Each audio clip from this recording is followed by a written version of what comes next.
Lamentações de Jeremias, capítulo 3, versículo 21.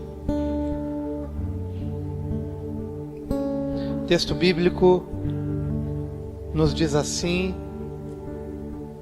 na versão revista e atualizada: quero trazer à memória o que me pode dar esperança. Vamos todos nessa versão que está aqui no telão, vamos juntos? Quero trazer à memória o que me pode dar esperança. E agora para decorar, porque o versículo é bem simples, mas nós vamos falar de novo, nós vamos recitá-lo novamente. Vamos juntos? Quero trazer à memória o que me pode dar esperança. Amém. Nós precisamos compreender que a palavra de Deus é chave para a nossa vida. Alguns versículos, algumas passagens, ou na verdade toda a Bíblia, que a gente pode considerar como sendo mera escrita, na verdade, ela insere ensinos e revelação que pode mudar a nossa vida. Por exemplo, Jeremias, quando ele escreve esse capítulo, e ele chega no versículo 21 e diz que quero trazer à memória o que me pode dar esperança, ele está dando uma chave para a minha vida. Ele está dando uma chave para você. E essa chave pode definitivamente mudar o nosso dia. Mudar a forma como a gente encara as circunstâncias da nossa vida. Esse versículo, a prática desse versículo, a prática dessa palavra, pode fazer com que eu mude a minha visão.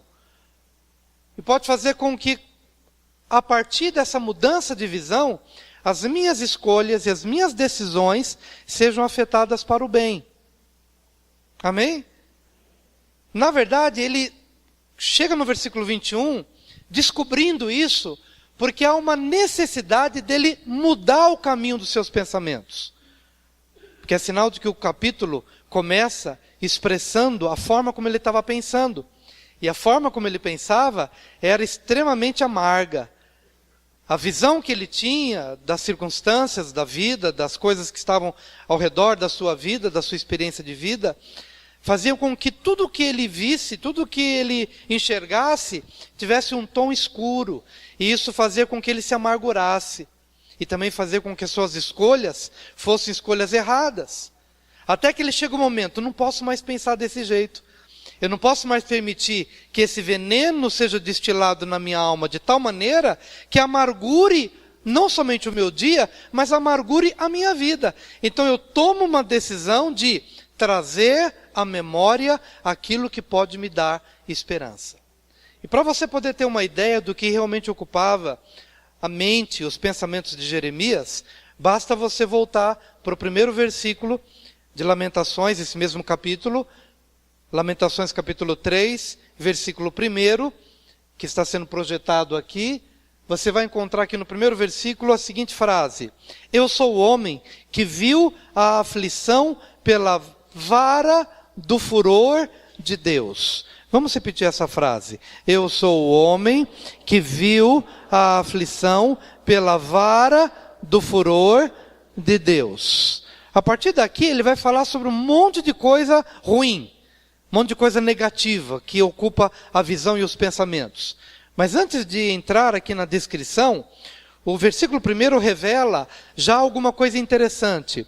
Que tudo aquilo que havia acontecido na vida dele era por conta da vara do furor de Deus. Ou seja, a maneira como ele enxergava Deus era um Deus que estava com a espada desembainhada, pronta para tirar a cabeça das pessoas, pronta para julgar, para castigar. E daí começa o tormento de Jeremias. Na verdade, aí é que começa o tormento na medida em que nós começamos a enxergar Deus apenas dessa forma. Quando nós começamos a achar que Deus é aquele que constantemente está visitando o nosso pecado, está visitando as nossas fraquezas, as nossas falhas, e então vivemos atemorizados, não tão somente em relação às circunstâncias, mas acima de tudo em relação a Deus, porque achamos que Deus constantemente está bronqueado com a gente. que Deus está decepcionado comigo, que Deus está pronto para julgar e para vingar as minhas fraquezas, os meus pecados. E era assim que Jeremias se via.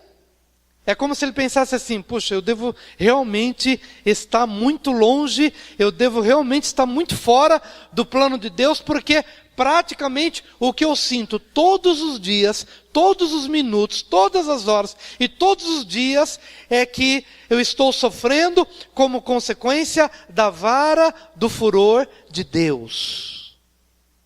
Mas isso, queridos, era o que ele pensava. A partir do momento em que ele tomou a decisão, no versículo 21, quero trazer à memória o que me pode dar esperança, você vai perceber que a maneira como ele começa a enxergar a Deus já é totalmente diferente.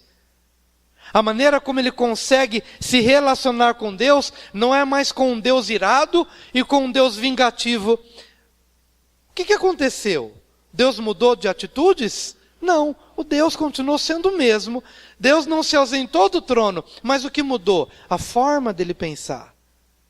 Quero trazer à memória o que me pode dar esperança. Então, no momento em que ele tomou a decisão de pensar de forma diferente, ele começou a ver Deus da forma correta como Deus é. E aí, a partir do versículo 21, você vai se deparar com toda a graça, com toda a misericórdia, com toda a bondade, com todo o amor de Deus, que ainda que discipline, mas fará com que essa disciplina resulte para o bem. Mas a visão amargurada que ele tem, a começar a partir da visão que ele tem de Deus, é um Deus que está irado, e que a partir da ira vai promover toda sorte de coisas ruins para a minha vida.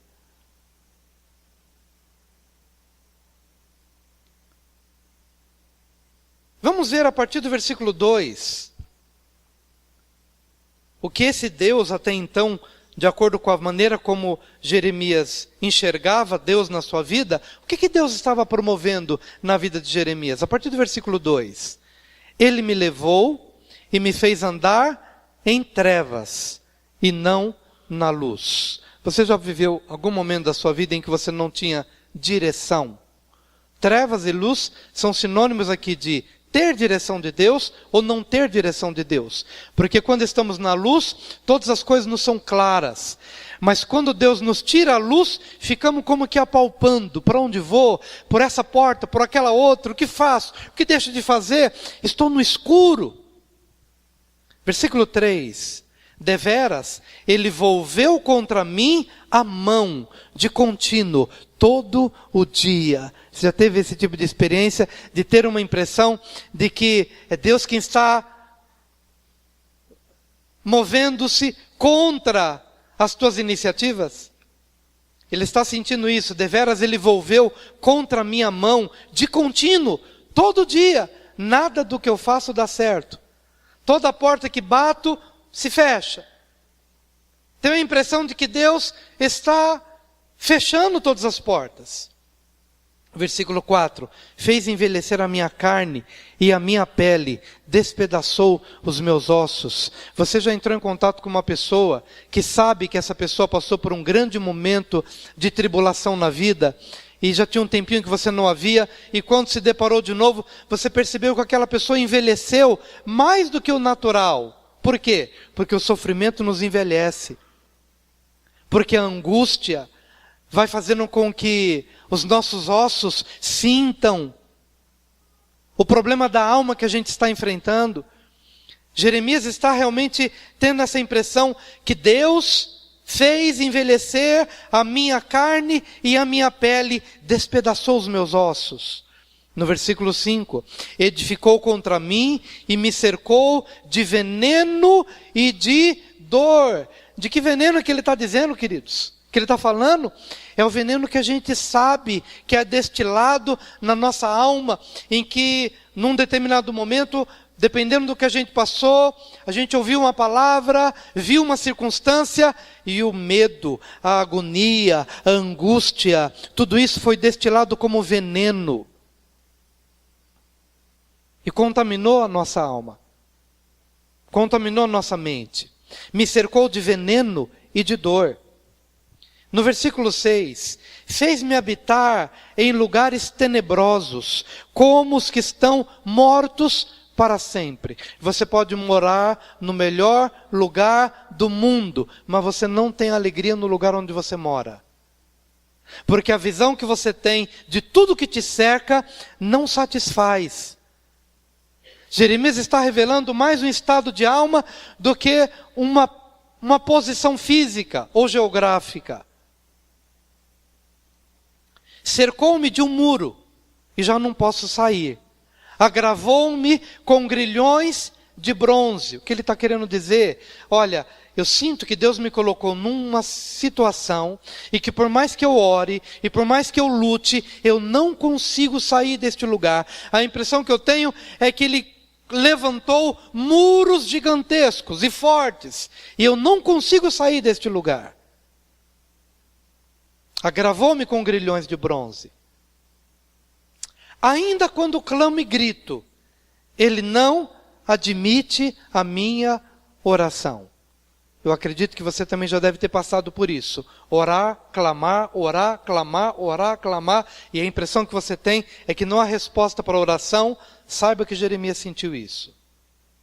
No versículo 9, fechou os meus caminhos com pedras lavradas, fez tortuosas as minhas veredas, fechou os meus caminhos, procuro emprego e não acho, procuro sair desse cheque especial, não consigo, procuro uma outra alternativa, fechou os meus caminhos com pedras lavradas, fez tortuosas as minhas veredas. Era o que ele estava sentindo.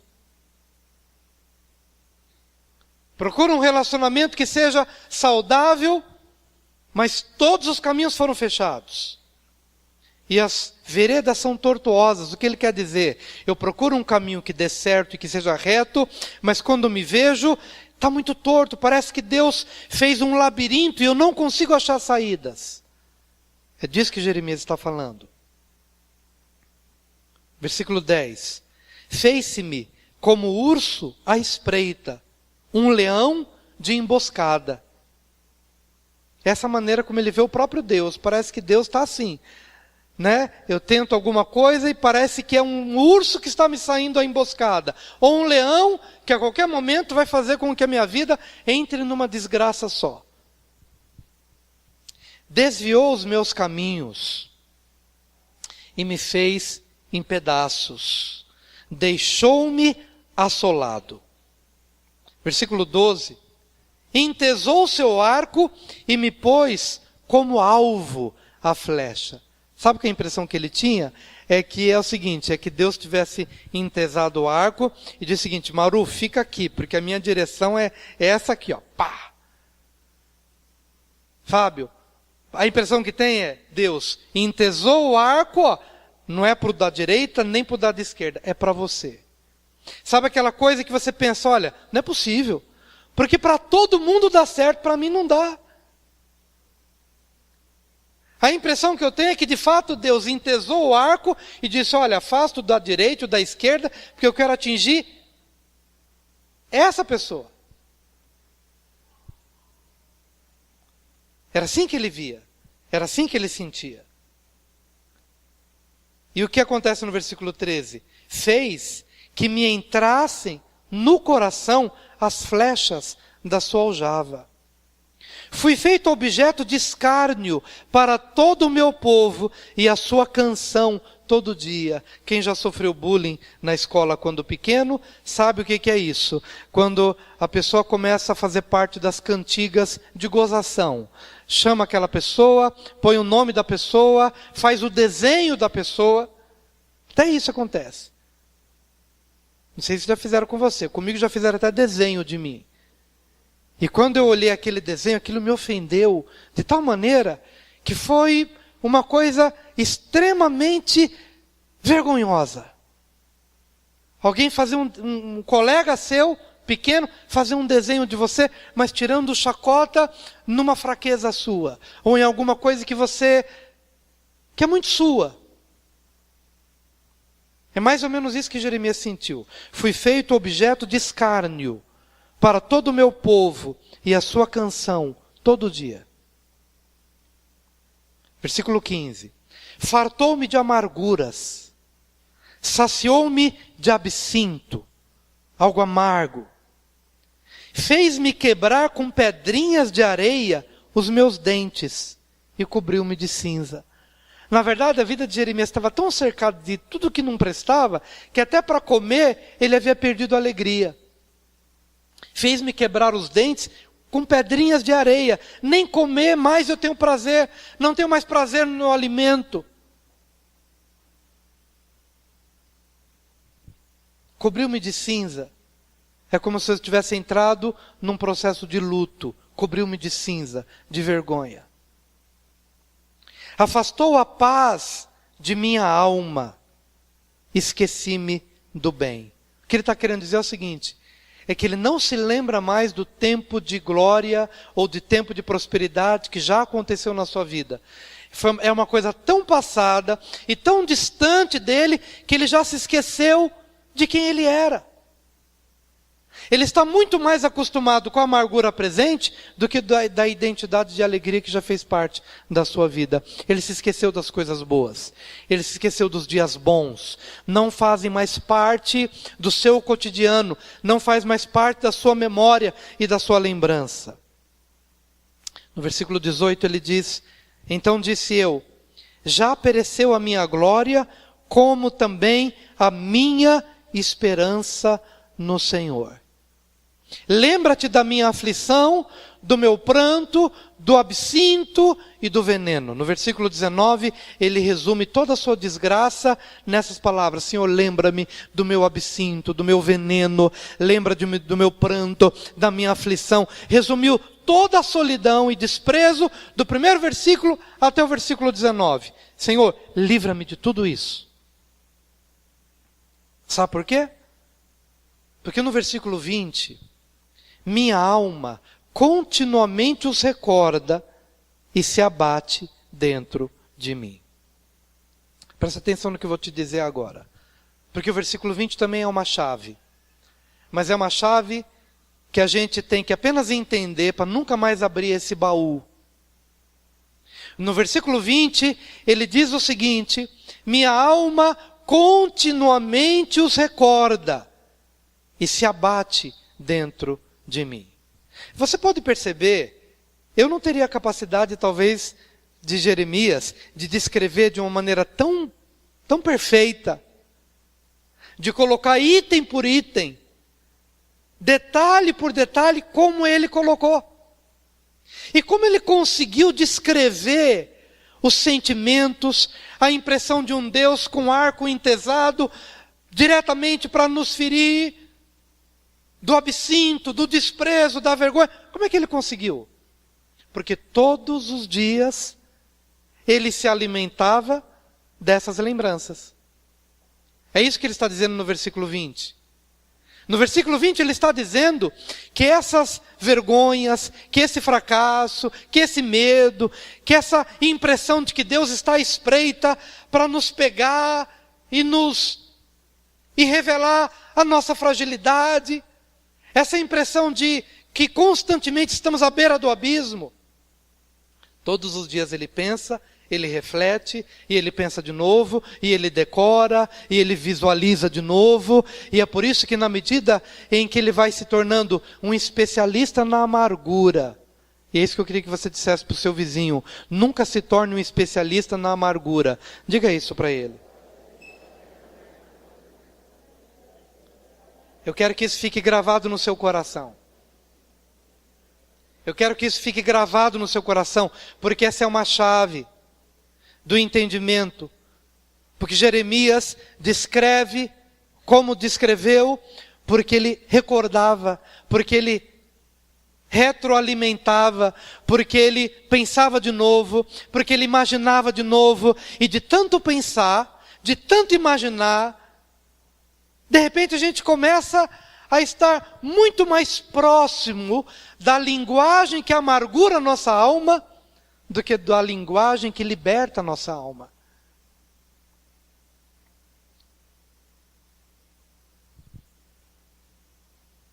Meus filhos brincam comigo a quantidade de vezes que eu falo para eles: cuidado, cuidado, cuidado. Vai andar de long, vai andar de skate, cuidado. Parece que se eu não falar cuidado, eu estou deixando de ser pai, né? Parece que, cuidado. Mas na verdade, fico pensando, por que às vezes algumas coisas repetem? Porque na nossa cabeça estamos programados a imaginar que alguma coisa vai dar errada. Não estou dizendo que você não deva advertir ou falar cuidado. Estou indo um pouco mais a fundo, dizendo que às vezes nós estamos muito mais próximos da amargura, porque a linguagem, porque os pensamentos concorrem para isso. Nós já acordamos pela manhã imaginando, acho que hoje alguma coisa não vai dar certo.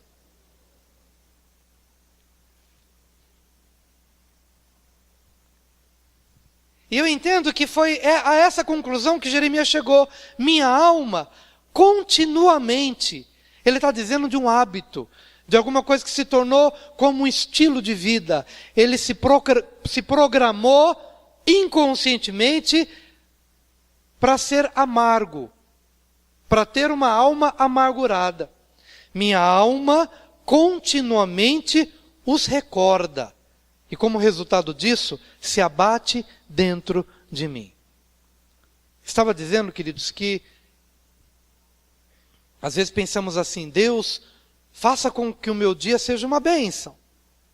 E eu tenho certeza de que Deus fará concorrer todas as coisas que competem a Ele para que meu dia seja abençoado. Mas eu não ajudo. Às vezes você não ajuda. Porque Deus está com as portas escancaradas para te fazer bem, para te abençoar, mas a sua maneira de pensar é quem faz com que se destile esse veneno dentro de você. Por isso, quero dizer que o meu maior inimigo não é o diabo, meu maior inimigo sou eu mesmo. Então talvez a gente tenha que fazer uma oração diferente. Senhor, livra-me de mim mesmo. Livra-me de mim mesmo, livra-me dessa minha mania de pensar dessa forma. Eu quero entrar agora numa dimensão de fé. Quero entrar numa dimensão onde eu vou entender, quero trazer à memória o que me pode trazer esperança. E aí você vai perceber que as coisas começam a mudar. Veja que uma criança escreveu o que foi encontrado na parede de um dormitório de crianças do campo de extermínio nazista de Auschwitz. A gente conhece bem a história, né? Dos 6 milhões de judeus e tal, de famílias que foram dizimadas, de pai que foi para um lado, mãe que foi para o outro, e crianças que tiveram que seguir a vida ali sozinhos. Mas veja o que uma criança escreveu, que foi encontrado na parede de um dormitório de crianças, de um campo de extermínio. Essa criança escreveu o seguinte: amanhã fico triste. Amanhã, hoje não. Hoje fico alegre. E todos os dias, por mais amargos que sejam, eu digo: amanhã fico triste, hoje não. Para hoje e todos os outros dias. Posso ouvir um amém bem de crente mesmo? Amanhã eu fico triste. Amanhã. Hoje não. Essa criança entendeu que, na verdade, ela tinha muitos motivos para ficar triste. Mas ela tomou uma decisão. E essa decisão foi uma decisão para a vida, mas parcelado em 24 horas. Foi uma decisão para a vida, mas que ela entendeu que ela tinha que viver aquilo para cada dia. Então, hoje eu fico alegre. Deixa a tristeza para amanhã. Mas quando dormia e acordava no dia seguinte, ela já tinha renovado a sua decisão. Hoje é mais um dia, então hoje eu fico alegre. Teria motivos para me entristecer. Teria motivos, talvez, para entrar nesse ciclo interminável da vara do furor de Deus, das trevas e não da luz, da mão que se volve contra, do muro no qual sou colocado, nos grilhões que me prendem, talvez tivesse muitos motivos para poder dizer que isto seria uma realidade na minha vida. Mas a minha decisão é outra. Eu tomo uma decisão como essa criança que tinha, com certeza, mais motivos de se entristecer do que eu e você. Mas que escreveu. E por que escreveu na parede? Porque ela tinha que se lembrar. O Senhor deu essa mensagem para Abacuque. Abacuque, escreve a visão. E escreve para que até quem passa correndo possa ler. E possa se lembrar. Porque no devido tempo eu vou cumprir essa promessa. Mas escreve a visão. Esse menino escreveu porque ele tinha que ser lembrado por ele mesmo, por aquilo que ele havia escrito. Olha, hoje eu sou alegre. Deixa a tristeza para amanhã. Hoje eu tomo essa decisão. E aí com certeza quando a criança acordava, ela via o que ela mesma havia escrito. Escreve a visão. Já compartilhei que eu me converti aos 13 anos, mas por 2 anos eu tive dúvidas se estava salvo mesmo. Porque quando o pastor fez o apelo para aceitar Jesus, eu na minha pouca idade tive vergonha de ir à frente, fiquei olhando para um e para o outro, e fiquei na dúvida, será que Jesus entrou na minha vida? Mas um dia eu decidi acabar com essa dúvida. Eu escrevi na página em branco de trás da minha Bíblia, que infelizmente eu perdi, mas eu coloquei ali, não há mais dúvida. Eu escrevi e coloquei a data. Quem pegasse a minha Bíblia não entenderia o que significava aquela frase, mas eu entendia. E toda vez que eu pegava a minha Bíblia e chegava na página em branco, eu me deparava com aquilo que eu mesmo havia escrito. Não há mais dúvida. E coloquei a data em que tenho certeza, Jesus entrou na minha vida, mudou meu futuro, eu sou dele, eu sou do meu amado e o meu amado é meu.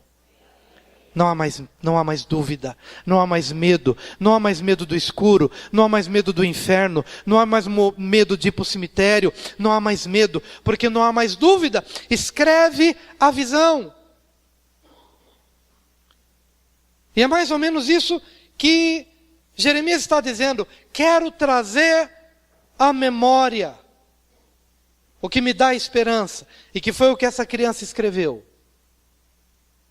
Na parede do campo de concentração. Amanhã fico triste, amanhã, hoje não. Hoje fico alegre. E todos os dias, por mais amargos que sejam, eu digo, amanhã fico triste, hoje não. Para hoje e todos os outros dias. Foi uma decisão de não ser escravo dos soldados nazistas, de um governo, de não ser refém de ninguém. Ser livre.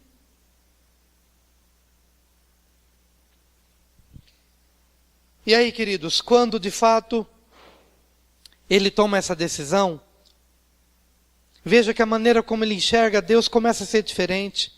Quero trazer à memória o que me pode dar esperança. Mas veja a partir do versículo 22. As misericórdias do Senhor são a causa de não sermos consumidos, porque as suas misericórdias não têm fim. Onde está o homem acuado, com medo de um Deus que tira a espada para matar? Mudou, queridos. A mudança não se deu no trono, a mudança se deu na mente, a forma como ele passou a enxergar a Deus. Deus de misericórdia, este é o meu Deus. E as misericórdias do Senhor são a causa de não sermos consumidos, porque as suas misericórdias não têm fim. E agora ele mergulha nas misericórdias, renovam-se cada manhã. Grande é a tua fidelidade, aleluia. Eu sei que as misericórdias se renovaram sobre a minha vida. E nessa manhã eu pensei assim, que bênção. Acordei cansado para o culto das 8 horas da manhã. A carne queria ficar um tempo mais na cama, de verdade. Mas quando os olhos se abriram, e eu comecei então a pensar, puxa, mas eu tenho muito mais motivos para para ter alegria do que ter tristeza. Eu vou abrir mão da minha cama, mas em contrapartida, eu vou ver meus irmãos, eu vou estar no culto, eu vou fazer a coisa que eu mais gosto na minha vida, que é pregar. Então, quero trazer à memória o que me dá esperança. Na prática, meu amado, o que nos tem amargurado?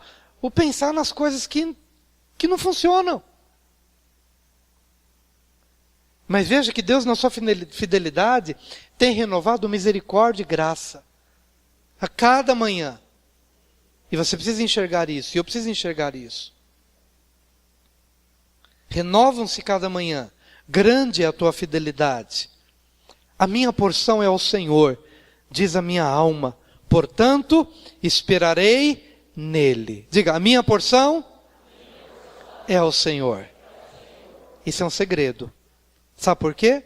Porque às vezes nós vivemos a vida inteira esperando alguma recompensa, esperando que um negócio feche, e é tudo isso lícito. Deus nos deu essas coisas para completar a nossa vida. Então podemos sim orar por coisas boas, ter boas expectativas, fechar um bom negócio, conseguir comprar alguma coisa, tudo isso faz parte.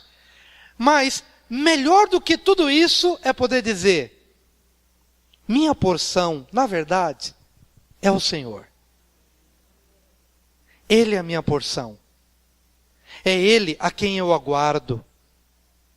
Porque quando Deus vem como minha porção, no bojo da sua presença, no manto da sua presença, Ele vai trazer todas as coisas de que eu necessito. Ele vai trazer o emprego, Ele vai trazer a provisão, Ele vai trazer a luz para dissipar as trevas. Mas tudo muda de figura quando eu entendo, a minha porção é o Senhor. É de verdade Ele a quem eu aguardo, a quem eu espero. Ele é a minha porção. Por isso, nele esperarei. No Senhor está o seu marido, no Senhor está o seu noivo, a sua noiva, o seu casamento, é no Senhor. Nele esperarei. Quando a gente começa então a mudar a nossa forma de pensar, todas as coisas se tornam mais suaves. A minha porção é o Senhor, diz a minha alma. Você tem que falar isso para a sua alma. Portanto, esperarei nele. Bom é o Senhor para os que esperam por Ele, para a alma que o busca. Deus não vai te dar veneno, como ele acabou dizendo, olha, Deus me cercou de veneno, Deus me cercou de amargura. Gente, veja que é a mesma pessoa antes do versículo 20 e é a mesma pessoa depois do versículo 21. E é o mesmo Deus, mas o que mudou? A maneira de pensar. Bom é o Senhor, diz a minha alma, bom é o Senhor para os que esperam por Ele, para a alma que o busca. E bom é aguardar a salvação do Senhor, e isso em silêncio. Veja o que ele vai dizer. A partir nos versículos 27 e 28. Bom é para o homem suportar o jugo na sua mocidade. Assente-se solitário e fique em silêncio, porquanto esse jugo Deus pôs sobre ele. O que esse texto está querendo dizer e me ensinar é o seguinte, é que o Senhor é bom. Ainda que por um determinado momento da minha vida, Ele me deixe só, e Ele faça com que todos os barulhos cessem, para que eu fique no silêncio. Mas nesse momento de silêncio e de quietude, eu vou aprender uma coisa, que Deus é a minha provisão, e que só Ele pode fazer acontecer na minha vida o que eu preciso. Por isso que ele está dizendo, fique solitário e fique quieto. Porque esse jugo foi Deus quem pôs. Mas esse jugo que ele põe com um propósito de produzir, provocar dentro de nós um senso de dependência só dele. Quero te dizer que a esterilidade de Sara, a esterilidade de Rebeca, a esterilidade de Raquel, E a esterilidade de Ana talvez tenha sido a maior bênção na vida dessas mulheres. Por quê? Porque levou estas mulheres a um lugar solitário, a um momento de silêncio, para que se produzisse no coração delas um senso de dependência absoluta de Deus. Ou Deus abre a minha madre, ou ninguém vai abrir. E é esse encontro que eu preciso ter com Deus. Esse encontro que você precisa ter com Deus. Na solidão, no silêncio, na quietude, para que você possa ouvir Deus. Para que Deus se mova nas esterilidades da sua vida e possa fazer algo totalmente novo. Ponha a boca no pó, versículo 29, talvez ainda haja esperança. Dê a face ao que o fere, farte-se de afronta. O Senhor não rejeitará para sempre, pois ainda que entristeça a alguém, usará de compaixão segundo a grandeza das suas misericórdias, porque não aflige, nem entristece de bom grado os filhos dos homens. O que eu vejo aqui? Propósito de Deus. Então, se chegou um momento, talvez, em que o Senhor permitiu a sua tristeza, saiba que Ele usará de compaixão, segundo a imensidão das suas misericórdias, porque Deus não tem prazer na aflição dos seus filhos, mas tudo fará com que se descortine diante desta pessoa propósitos para além da nossa visão humana, porque Deus é bom e a sua misericórdia dura para sempre. Amém? Não seja um especialista na amargura, mas seja um homem ou uma mulher de fé que possa aceitar o desafio de alimentar a sua mente com a palavra de Deus, porque quero trazer à memória aquilo que pode me dar esperança. Vamos orar? Eu quero convidar os amados a virem aqui à frente. Vamos buscar a presença de Deus. Pai querido, queremos realmente te agradecer pela tua fidelidade, pela tua graça, pela forma maravilhosa como o Senhor tem se movido em nossas vidas, Senhor. Ó Deus, Tu és fiel, Senhor. Tu és maravilhoso. Tu és maravilhoso, Senhor. Queremos tirar nessa manhã todo o nosso luto. Queremos tirar toda a vestimenta de luto. Queremos, neste momento, reconhecer que a forma como nós pensamos até hoje pode ter sido contaminada pelos fracassos dos nossos pais ou nossos fracassos pessoais, e fomos contaminados na nossa forma de pensar. Mas hoje, Senhor, queremos levantar louvores a Ti, reconhecimento de que se estamos vivos hoje e se estamos aqui, foi por causa da Tua misericórdia, foi por causa da Tua graça, foi por causa da Tua bondade. Por isso te exaltamos nesta manhã e vamos te adorar. Aleluia, Jesus.